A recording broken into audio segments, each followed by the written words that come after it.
Adam here and welcome to your final Greater Brisbane weekly update for 2025. This week's stories might look unrelated at first glance. Trains, exams, koalas, flights, bridges, but they all point to the same underlying reality. Greater Brisbane is under pressure and the decisions being made right now will shape how this region functions well beyond 2032. We'll uncover changes to Brisbane's rail network, education failures exposed, reset to koala conservation efforts, a trial of solutions to combat one of the most frequent causes of transport delays, new international flight routes that carry the potential to increase the volume of visitors flowing into our region, bringing more tourism dollars but also more strain to our infrastructure. This video is sponsored by YB Painting Services and you have a couple more days to lock in their festive season discount, but we'll get to that later. Let's get straight to the updates. We'll start with Cross River Rail, a project that's likely to have a massive impact not just on how we move around the city, but how the city itself is shaped over the coming decades. Construction continues on Albert Street Station, which will become Brisbane's first new CBD train station in over 120 years. That fact alone puts this project into perspective. Albert Street isn't just another stop, it's being built right underneath the CBD, linking the existing rail network north and south of the river and bypassing the Merivale Bridge, which currently creates a bottleneck for train services as the only inner-city rail connection across the river. The project is now well past its most disruptive tunnelling phase, with current work focused on station structures and fit-outs, track installation, power, signalling and ventilation systems, and preparing for the long testing and commissioning phase. For Greater Brisbane commuters, the Cross River Rail will allow more frequent services across the network, more reliable peak hour timetables, and less domino effect disruption when something goes wrong elsewhere. Of course, we'll be keeping a close eye on any progress between now and 2029, when passenger services are currently expected to commence here on the Brisbane Channel. Next is the release of the independent review into the Year 12 Ancient History exam issue, where earlier this year students across 9 Queensland schools, including several in Greater Brisbane, were taught the wrong historical topic for their final external exam. Instead of studying Julius Caesar, which was the examinable topic, they were taught Augustus. The review makes it clear that this wasn't a last-minute syllabus change. The correct topic had been locked in for more than 2 years. According to the review, syllabus updates were communicated but inconsistently reinforced. Staff turnover at schools and within the Queensland Curriculum and Assessment Authority eroded continuity. And there was no robust system to confirm what was being taught actually matched what was being examined. The review describes this as a systemic failure, not a one-off oversight. To the students' credit, every affected student passed, and more than 40% still achieved A grades. But that outcome doesn't erase the stress, uncertainty, and loss of confidence experienced by students who did everything they were supposed to and still got let down by the system. Leadership changes have since occurred in the QCAA, and the government says new safeguards will be in place for 2026. Now to the environment and a decision-making process that will directly affect land use across Greater Brisbane. Public consultation has opened on a new Southeast Queensland koala conservation strategy. Koalas are now officially listed as endangered, and Southeast Queensland remains one of their most fragmented habitats due to urban expansion, transport corridors, and clearing associated with housing growth. The draft strategy focuses on protecting and restoring habitat, improving mapping and monitoring, reducing vehicle strikes, managing disease, and coordinating planning rules across council boundaries. A proposed Koala Ministerial Advisory Council would oversee implementation and help resolve conflicts between development and conservation. This consultation is significant because it influences where development can and can't occur, how infrastructure corridors are designed, and how much weight environmental values carry in planning decisions. Of course, we'll let you know once the final policies are locked in, so make sure you're subscribed with all notifications enabled so you can stay in the loop. Now to a problem that many of you may have personally been affected by, bridge strikes. Queensland Rail data shows that in the 2023-24 financial year, there were 369 recorded bridge strike incidents across the state, roughly one every single day. These aren't just minor scrapes. Around 100 of those strikes hit actual bridge structures, not just sacrificial beams. And in 2023 alone, bridge strikes caused more than 200 hours of train delays across the network. Some Greater Brisbane hotspots are repeatedly hit. Muriel Avenue in Rocklea recorded around 64 strikes in a 12-month period. Other frequent locations are in Dutton Park, Corinda, Wynnum, Bouval and Morayfield. Each strike triggers immediate service suspensions, structural inspections, emergency response costs, and knock-on delays for thousands of passengers. In an attempt to reduce these impacts, Queensland Rail has now launched a new trial, painting bold red and yellow warning boxes on approaching roads and improving visual clues well before low-clearance bridges. The trial will run for up to 2 years, with expansion possible if it reduces incidents. While signage alone isn't likely to solve this, given the scale of the problem, even modest reductions would save enormous disruption. While the state government paints its roads, you could be painting your home or at least having someone highly skilled do it for you. And now as the last few days, you can take advantage of YB Painting's special festive discount. They recently won first or second place in 5 different categories of the Master Painters Australia Queensland Awards for 2025, and when you see their professionalism and the quality of their work, it's no surprise. With fixed pricing and a 5-year warranty on all their work, you can be sure there'll be no unpleasant surprises.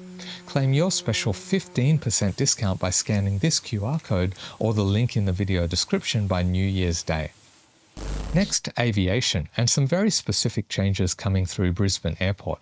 Several new and expanded international services have been locked in, directly affecting Greater Brisbane's connectivity. Here's what's been announced. Direct services between Brisbane and Kuala Lumpur have been resumed at 5 flights per week, delivering 75,400 inbound seats in the first year. This restores a key Southeast Asian hub connection for both tourism and business. From March 30, 2026, China Southern will operate twice daily year-round, bringing more than 114,000 extra seats into Brisbane every year. Brisbane-Auckland services are increasing to up to 26 flights per week, while Brisbane-Christchurch will run up to 8 times weekly, adding more than 35,000 extra seats compared to 2025. From May next year, Jetstar will launch 3 flights per week to the Cook Islands, around 50,000 seats a year on the Brisbane-Rarotonga route. On top of this, Singapore Airlines and the Qantas Jetstar Group are increasing overall Brisbane capacity.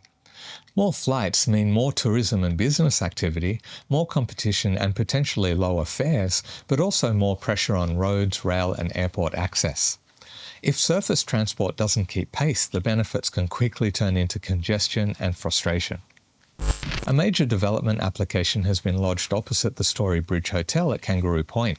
The proposal includes 2 towers with dozens of large apartments built above a shared podium, which itself will accommodate 41 hotel rooms, and an illuminated architectural installation projected onto the building's facade. One of the towers exceeds the local height limit by 3 stories, making the project impact accessible and open to public submissions. The lighting feature would display real-time environmental data such as river conditions, wind and temperature, and is being pitched as Brisbane's first live data-responsive architecture. Supporters argued the project complements the Story Bridge and Kangaroo Point Green Bridge lighting, responds to inner-city housing demand, and activates a currently subdued stretch of riverfront. Critics have raised concerns about height creep, visual dominance of the towers, and the setting of precedent for future approvals. This one is likely to attract strong public feedback. Over in West End, updated documents have been lodged for Casamia, I'm not sure. A 13-storey luxury apartment building opposite Davies Park and West End markets.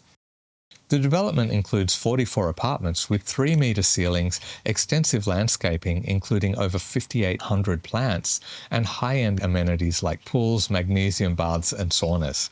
Prices haven't been released, but comparable 3-bedroom units nearby often sell for well over $2 million. This project sits within a broader surge of apartment construction in the area, which is pushing West End towards becoming one of Brisbane's densest suburbs. Local concerns remain around school overcrowding, transport capacity, and a general strain on local infrastructure. Let's move across to Suncorp Stadium, but this story isn't really about sport. It's about credibility, timelines, and following through on Olympic planning promises. Back in late September and early October, Premier David Crisafulli publicly stated that work was already underway to upgrade Suncorp Stadium. He spoke about improving capacity, adding higher quality seating, and making a proper investment rather than just routine maintenance. Those comments came after sold-out NRL finals and the Broncos premiership celebrations. However, subsequent right to information requests lodged with Stadiums Queensland, the Department of State Development and the Department of Sport returned a striking result. 0 documents related to planning, design, procurement or construction of any Suncorp Stadium upgrade. When confronted with these findings, the Premier's office confirmed that discussions had not progressed beyond initial budget deliberations. A significant walkback from earlier public messaging. Suncorp Stadium is not just another venue. It hosts over 50 major events every year, welcomes more than 1 million attendees annually, and is home to multiple professional teams, including the Broncos, Dolphins, Reds, and Brisbane Roar. It's also expected to play a role, whether primary or secondary, in Brisbane's Olympic and Paralympic Games ecosystem. Under previous Olympic planning, proposed upgrades included a large external screen, reconfiguration of internal function areas, additional seating where current screens are located, and improved crowd flow on Castlemaine Street. Sporting tenants have consistently said those ideas were balanced and realistic. What's creating frustration now is not the lack of construction, it's the gap between what is said and what is done. It raises a broader question. If major well-known venues can't get clear public detail early, what does that imply for the harder, less visible parts of the 2032 delivery? Now for something a bit lighter. Brisbane Airport has announced plans for a new purpose-built aircraft viewing area aimed at aviation enthusiasts, photographers, families and school groups. The new viewing area will provide clearer, closer views of both the eastern and western runways and sit closer to active taxiways. The design will incorporate a decommissioned Fokker F-28 tail donated by Aviation Australia. The Fokker tail has symbolic value.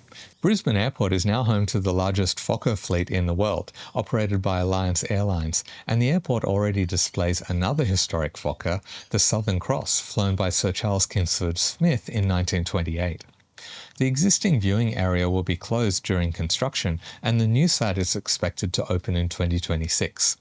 This fits into a broader trend where airports are opening themselves up as civic spaces, encouraging education and STEM engagement and building goodwill with surrounding communities.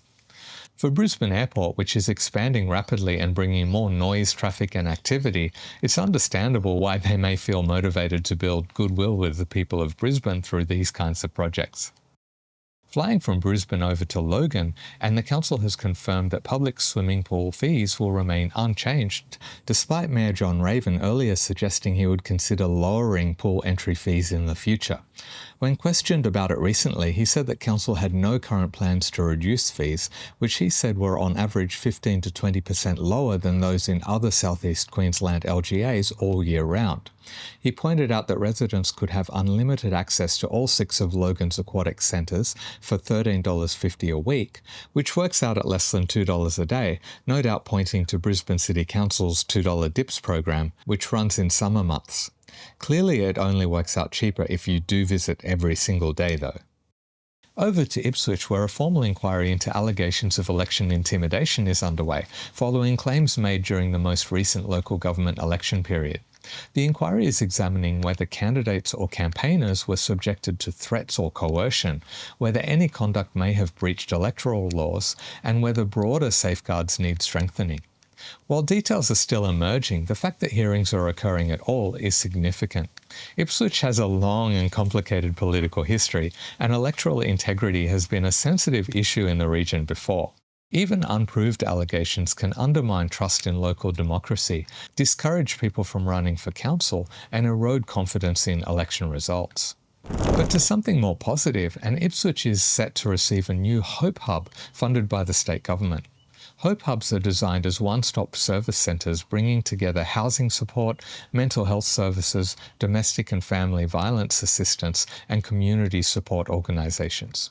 Rather than forcing vulnerable residents to navigate multiple agencies across different locations, the hub model aims to reduce barriers to access, improve early intervention, and coordinate support more effectively.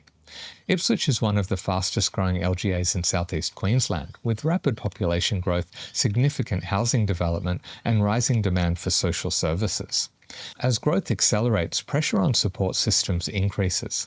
The Hope Hub is intended to scale services alongside population growth. Another update for Ipswich, construction has reached a key milestone on the Perga School Road Bridge upgrade south of Ipswich. The existing crossing has long been vulnerable to flooding, had limited load capacity and safety concerns during wet weather. The upgrade will improve flood resilience, increase safety for school traffic and local freight, and reduce isolation during heavy rainfall events. While this isn't a headline-grabbing mega project, these are exactly the kinds of upgrades that quietly improve day-to-day reliability, reduce emergency response costs, and support regional connectivity. While we're on bridges, Moreton Bay Council has marked progress on the Youngs Crossing Bridge upgrade.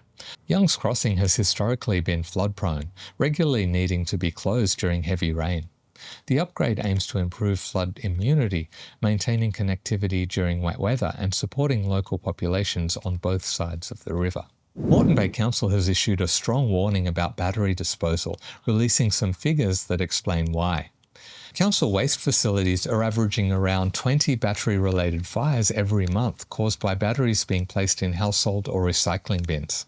In the past year, more than 200 battery-related fires have occurred across Queensland, and Moreton Bay alone recorded 17 hot load incidents involving fires, smoke or chemical reactions in waste trucks. Lithium batteries are particularly dangerous when compacted, punctured or overheated. In response, Moreton Bay has ensured that all waste facilities now accept household batteries, launched a public awareness campaign, and urged residents to tape battery terminals before disposal. This is a safety issue, not just for facilities, but for waste truck drivers and surrounding communities. Staying in Moreton Bay, concept designs have been released for a major transformation of the Redcliffe foreshore precinct. The vision includes upgraded public spaces, improved pedestrian connections, event-ready infrastructure, and increased activation for tourism and local businesses. At this stage, these are merely concept designs, not funded construction plans, but they signal long-term intent. Finally, the Redlands. Researchers released GPS-tracked bottles into local waterways to see where litter actually goes. The results showed rubbish can travel from suburban creeks into Moreton Bay, sometimes in a matter of days, often ending up far from where they entered the system. The study demonstrates something environmental groups have long argued, that litter is rarely a local problem. What's dropped in a street gutter can end up in seagrass beds, near islands, or in marine ecosystems kilometres away. For the last My 2 Cents segment of 2025, I just want to extend a heartfelt thank you to all of you who have supported the channel by watching, sharing your thoughts in the comments, giving the videos a like, buying me coffees, subscribing, becoming channel members, sponsoring videos, sharing videos, telling friends, colleagues or family members about the channel, or following the channel on Instagram, X or Blue Sky, despite my being virtually dormant on those platforms. Each of those things have made it possible for me to get these updates out to you consistently. In this year's 52 weeks, I managed to get out 51 weekly update videos, as well as plenty of others on different topics. It's been a good year for the channel overall, but I have full confidence that 2025 was nothing compared to what 2026 will be. I'm going to make a video laying out some of the things you can expect from the Brisbane channel in the coming year, but for now I can tell you that you can expect far more videos on more diverse topics from across Greater Brisbane starting in January. I've been promising videos on a lot of things, and they're all on the list, so maybe let me know if there's one I've mentioned that you're keen to see, as that'll help me know which ones to prioritize. I'll also be giving my channel members more opportunities to shape the content on the channel, as that's an area I've perhaps neglected a little this year, but I promise you I will be more than making up for it. More videos will also mean more opportunities for me to help promote some great local businesses. So if you've been considering reaching out, shoot me an email and we can see what we can work out, assuming you're confident you can offer something exceptional to the people of Greater Brisbane. And for the coming year, if you ever discover something you think may be good for the people of Greater Brisbane to know about, get in touch. I really want this to be the most community-based source of information for the people of Greater Brisbane. The thing that I'm proudest of this year is the diverse community we've built on this channel. I love that there are people who share opinions in the comments that are wildly different from each other, often completely opposite, yet we mostly manage to keep the discussion civil and constructive. Mostly. The last thing I would want is to be running a YouTube channel where all of my viewers think exactly the same as me. So a special thanks to those who completely disagree with my views, share your own thoughts, and importantly, stick around. Because the day this channel becomes an echo chamber full of people with one way of looking at the world would be the day I have to admit failure. But I have no intention of failing. So thank you again for this year, and strap yourselves in for a level up in the coming year. See ya.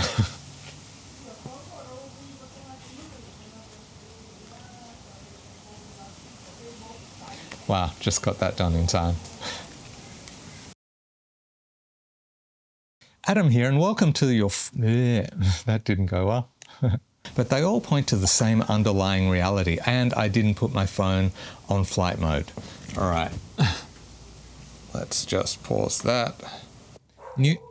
Oh, buddy. Of course. More flights mean more tourism.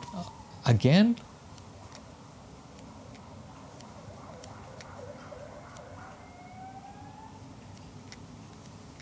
Are we done? The aircraft viewing area aimed at aviation enthusiasts. Brisbane Airport is now home to the largest Fokker fleet in the... Brisbane Airport is now home to the largest Fokker fleet in the... Brisbane Airport is now home to the largest Fokker fleet in the... I get caught on the Fokker bit. Public pools are expensive to operate. Energy with rapid population and support regional connectivity. Connectivity, that's weird. Another update for Ipswich, construction has reached a key milestone on the Perga Road rail bridge. There's no rail in there. And on the Perga School Road Bridge. On the Perga Road